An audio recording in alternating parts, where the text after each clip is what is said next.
We are good to go. We're recording. Hello there. Good morning, students. We have Dr. Dixon, and we want to thank her for being with us this morning. Today, you're going to hear from Dr. Latoya Dixon.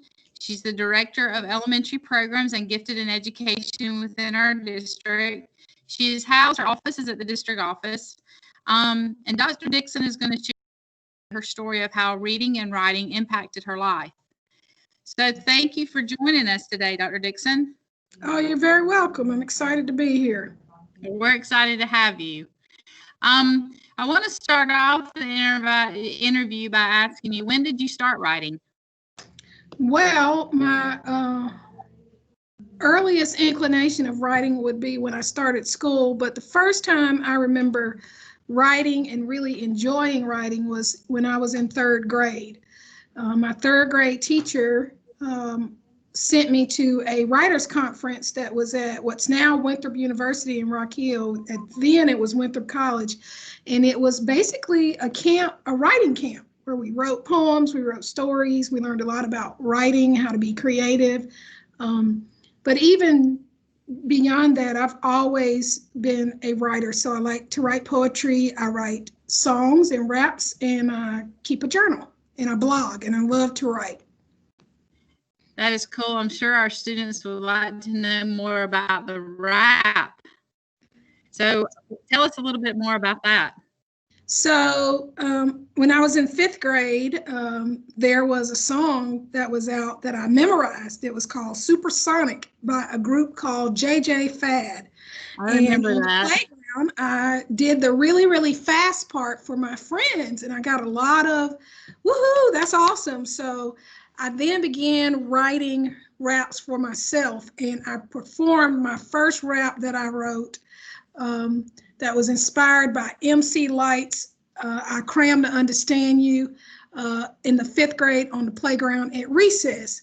I continued writing raps just to express myself, sometimes frustration, sometimes anger, sometimes happiness, sometimes love, sometimes heartbreak. So I could writing raps to express myself. And as a high school basketball player, I performed a rap at a pep rally when my high school played against our rival high school.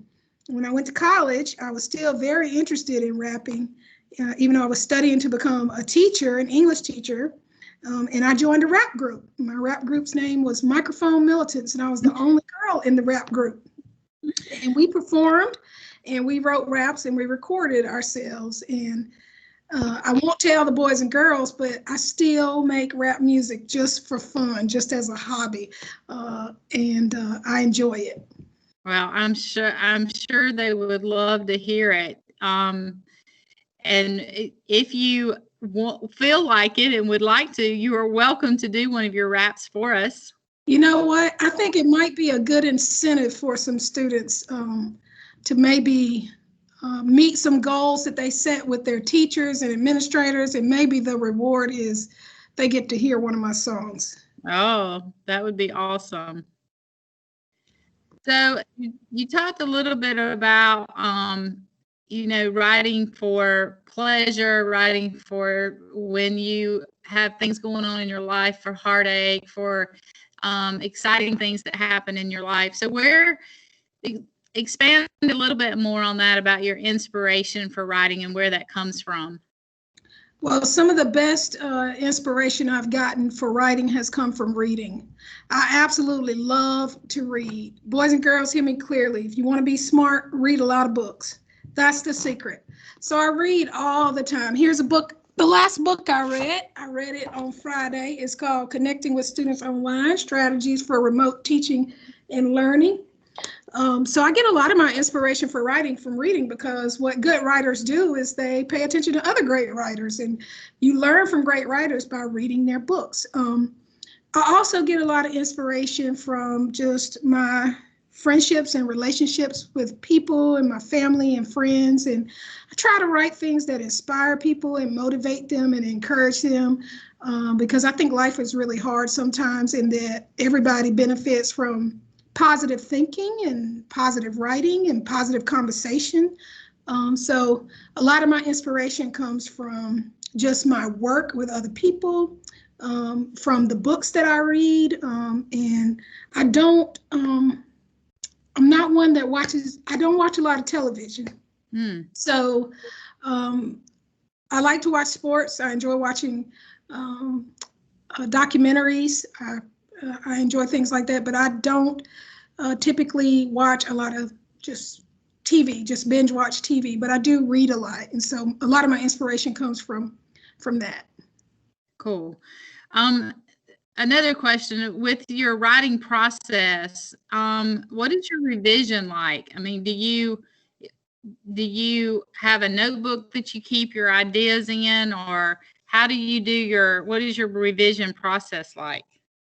So I see writing very much as an art in some ways, because when I write the first draft, I'm just really trying to get my ideas and my thoughts on paper. So I typically now, when I was a kid, when I was your student's age, I wrote on paper in a notebook with a pen or pen, and would just write my first draft and then go back and look at it. But now I type, and I have to make it a point when I have an inspiring thought hit me to make sure I write it down. So sometimes I get a good idea and I may not be at a place where I can have my computer with me, but I use my phone, and I will type ideas in my phone and write ideas in my phone. So my first step is always to just get my ideas on paper. Then when I get ready to revise, I'm not just looking at if things are spelled correctly, if I'm using complete sentences, if I have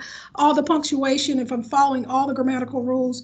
I'm also looking to make sure I have my writing organized in a way that I want the reader to experience it. So it could mean that I move sentences around. I like to call it sentence surgery.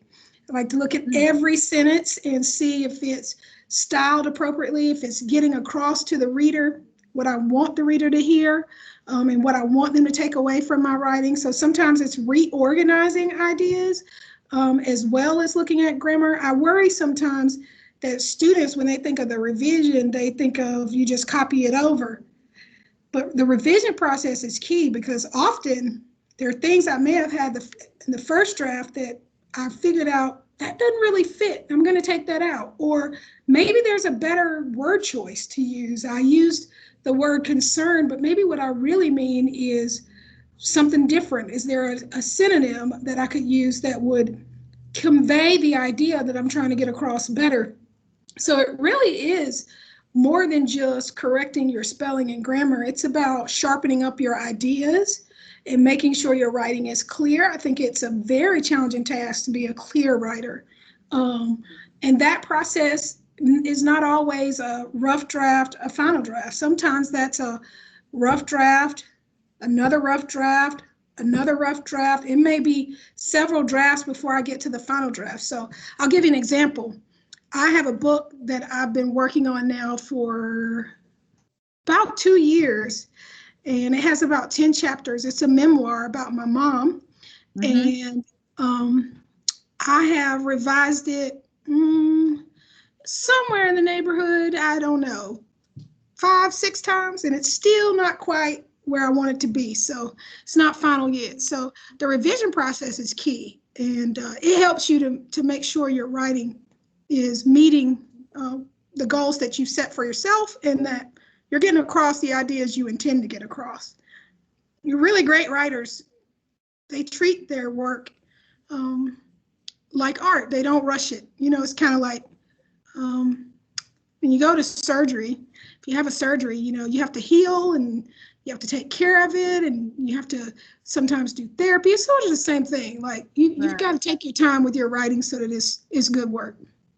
I know my sister just wrote a book. Her and another guy wrote one together about being financially successful. And it's a little booklet, but it took her over a year for the both of them to be able to put this book together. And she used the analogy like a GPS system, where you got to figure out where you want to go, and then how you're going to get there, and then what are you going to do once you get there. So it was really cool the way that they they use this to synchronize and to make this book work, just using the analogy of a GPS system. That's really neat. I get that. So, okay, on to our next question.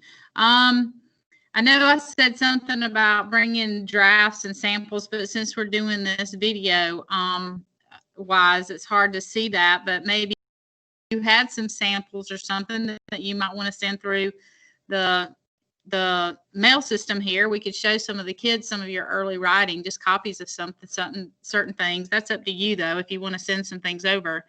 But how long does it typically take you to write a book? You said this one you're working on has been 2 years. I know you're working on another one with a different company or something that you had talked about. How long does that one take? I am. I wrote and published a book in 2017. I worked on that book for, oh goodness, 19 months before I published it. So I guess that's about a year and a half, a little over a year and a half. The book I'm working on now, I've been working on since July, and it's going kind of slow. Right now, I'm kind of really getting my ideas down, my head wrapped around sort of like the GPS analogy you used. You know, it's going to be a book about leadership, and I want to make sure that I really have a clear picture of what it is I want to communicate. Right. And so I anticipate that this book will take me a minimum a year to get it written, maybe longer, maybe 18 months. But my goal is by next summer to have a draft ready for my publisher to take a look at and give me some feedback. Okay, cool. So what do you think, or what would you consider that is your best work and why? My best work around writing, well, I'll tell you this story. So I'm sure the students may not remember this, but some of the teachers in the school may. I don't know how many folks are familiar with the McNeil-Lehrer News Hour on PBS. So I had the pleasure of meeting Robin McNeil, who was on the McNeil-Lehrer News Hour on PBS on one of my summer trips to Nova Scotia. I've gone to Nova Scotia every summer I didn't go this past summer due to COVID, but for the last 4 years, I've gone to Nova Scotia for a portion of summer vacation. And while I'm there, it's not a place kids would like, I don't think, because there's not very much to do. I stay in a little cabin on the edge of the Atlantic Ocean, and I write and I read. And Robin McNeil has a home on Locks Island, the island that I visit in Nova Scotia. And I was talking to him about my writing, and he's written several books. And he told me one time, you know, you really need to write about what hurts, what's raw, what you really feel, right from the inside out. And there's a quote by Hemingway. Let me see if I can find it that I really love. I believe it's "Write clear and hard about what hurts." So I think my best writing is when I write and I am very honest about what I'm feeling. Write hard and clear about what hurts. That's Ernest Hemingway's quote. And then there's another quote I really like that is from Isabel Allende. It says, "Write what should not be forgotten." And so I see my best work is when I'm capturing stories and memories that are significant to me or other people in my life or to other people, and I'm writing about real experiences. I think my nonfiction writing that's probably my best work. Cool. Okay, I keep saying cool, but all this is so interesting to me. I love being able to talk with people who's done this kind of thing before and be able just to see where your ideas and your passion for writing comes from. It's just really neat to me to be able to do this. So do you collaborate with other people when you start writing or want to write? Yes, I do. So I have written some articles for a magazine called Principal Magazine. I wrote an article with a good friend of mine, Dr. Michael Wakesness. We wrote about being principals. So that was fun to do. I have another friend. His name is Dr. Stephen Weber. He actually lives in Alabama.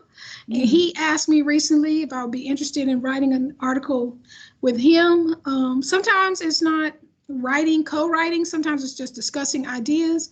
But there's one person who I always share my writing with, who always encourages me and always says that it's good, even if it's not the best that I want it to be. And that's my mom. She listens to everything I write. She's not a teacher. She's not an educator, but she has always had to listen to my stories. And she still reads my blog and encourages me as a writer. So yeah, I like to collaborate with other people. You know, something I really like to do with my writing before I publish it, I like to read it out loud. I like to read it out loud to myself. I like to read it out loud to other people. Seems like when I read it out loud, it helps me really hear the ideas and how they flow. I catch a lot of, when you talk about revisions, I catch a lot of errors that way. Right. I get a lot of thoughts about how I might edit it and revise it. What might I add? And there might be something I've written and it was clear to me when I was writing it, and then I read it out loud and go, that's kind of confusing. Maybe that doesn't make sense. So that's one of the things I love to do.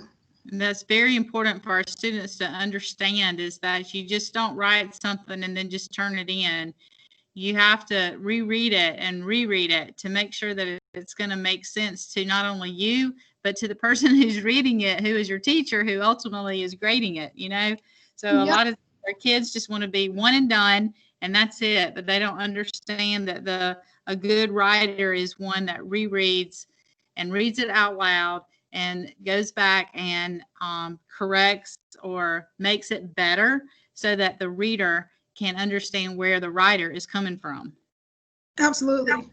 So, so we're getting to the end of our questions here. I got a couple more for you, and I think these are probably, the last one's going to be the hardest one, I think is the hardest one for you to answer. But how do you overcome writer's block when you just are having a hard time feeling it? What do you do?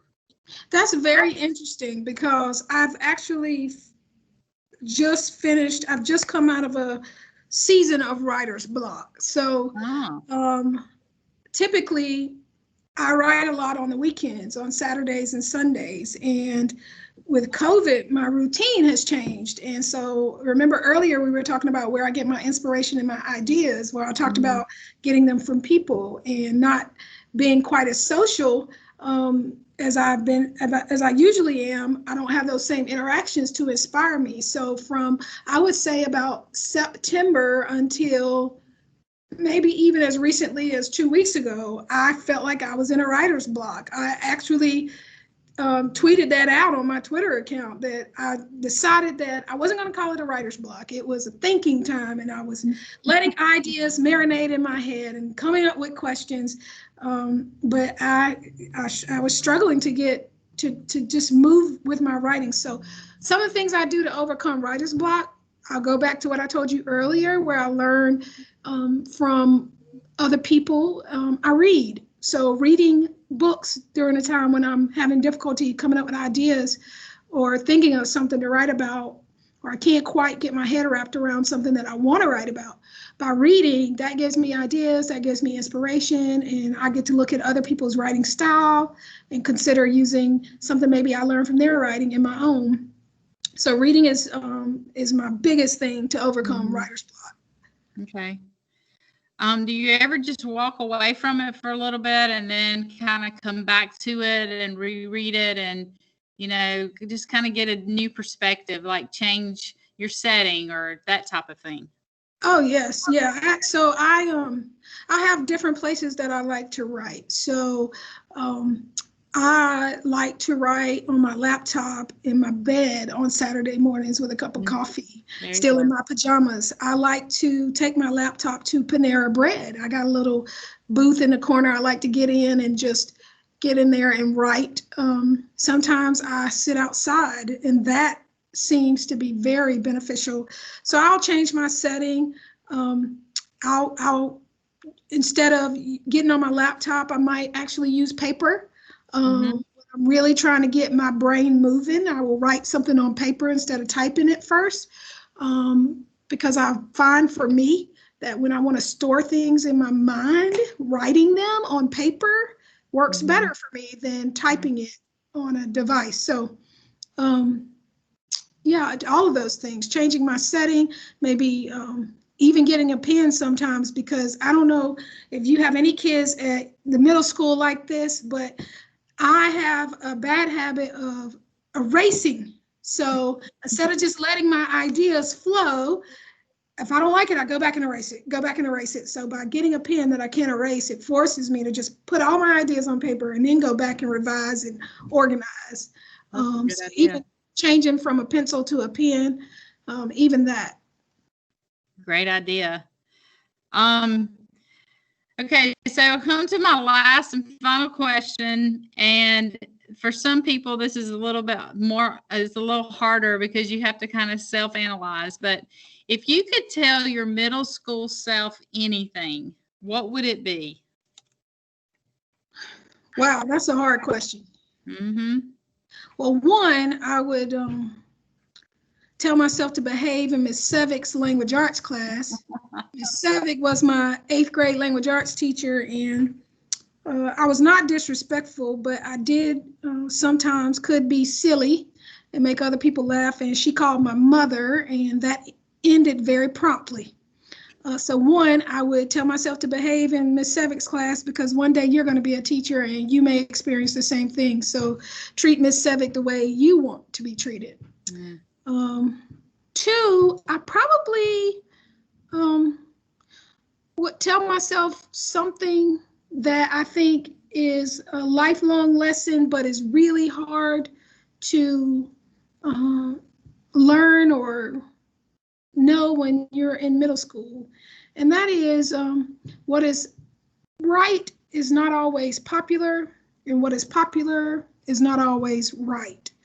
I think in middle school, there's a lot of pressure to fit in, to be in a particular peer group, to be pressured maybe to do things that maybe you know aren't right, but you don't want to be left out. And so I probably would tell myself that it's okay to be me. It's okay if I'm different. It's okay if I don't fit in, that I don't have to do anything other than be myself, and that's more than enough. That's probably it. And I third myself that, everything you need to succeed, you already have. Everything you need to succeed, you already have. It's what's on the inside of you. It's your willingness to be disciplined, to study when other people aren't studying, to read when other people aren't reading, to work hard, to finish things that you start, to push yourself to be your best self, that makes you successful as an adult. Because I think I've blown my own middle school mind. I was a pretty fun kid in middle school. I played basketball and I had a lot of friends, and but I didn't always do my very best work. And if I had to do over again, I would have done things a little differently. Well, Dr. Dixon, I think you have left us with some good life challenges, and I hope that the kids will heed to your words and listen to what you're saying and look within themselves to see what they have inside of them that they can give to society, and to just to be an impact on others and to our society, because we need that today in the place that we're at as a country. I think that they need to find where they are in all of this and be able to express that. And writing is the best way that they can do that. I can't agree more. I hope hope they will read, and write, and never forget that your words, whether they are spoken or written, make a big difference in the lives of other people. That's true. Thank you so much for joining us and for doing this for us. Thank you.